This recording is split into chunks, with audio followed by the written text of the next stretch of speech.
මාධවේගී පාන්දු යවන්න. ප්‍රථම පාන්දුව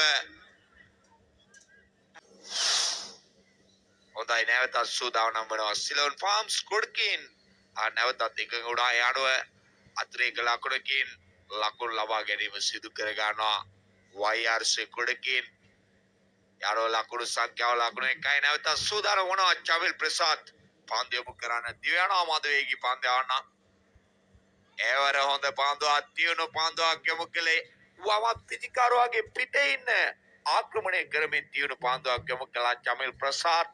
පිටිකරුවාගේ පිටේ ඉන්න තරමක් දුර්වල වග හඳුනා ගනිමින් තියුණු පාන්දුවක් යොමු කරගත්තේ ප්‍රිය තරගෙන අරමානේ දිව්‍යානා. නැවතත් පාන්දු යොමු කරන්න එවරත් තියුණු පාන්දුවක් යොමු කළේ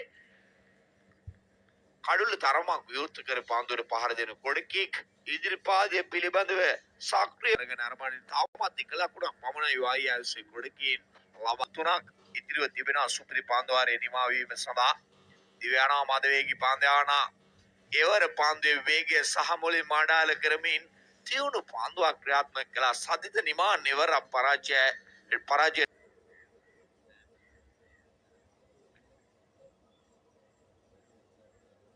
බන්නට හැකියාවක් තිබෙනවා. නැවතත් චමිල් ප්‍රසාද් දිව්‍යානේ පාන්දු යොමු කරන්නට එවරත් කෙටි ලකුණක් වෙනුවෙන් කොඩකින් වයගෙන් ප්‍රතිමාරු කර ගන්න රයිඩා මොහොත විකට් ආකාරයේ තෝරාගෙන තිබෙන අවසන් පාන්දුවේ මුදවා හරින්නට දිව්‍යානා මාධවේගී පාන්දු යවන ඉදිරියට පැමිණෙමින් පාන්දු පහර එල්ල කරන්නේ ලොෆ්ටඩ් ඔෆ් පහරක් එල්ල කරමින් ප්‍රථම ලකුණ වේගයෙන් හිමි කර ගනිමින් දෙවන ලකුණ ලබා ගන්න අවසර නැහැ.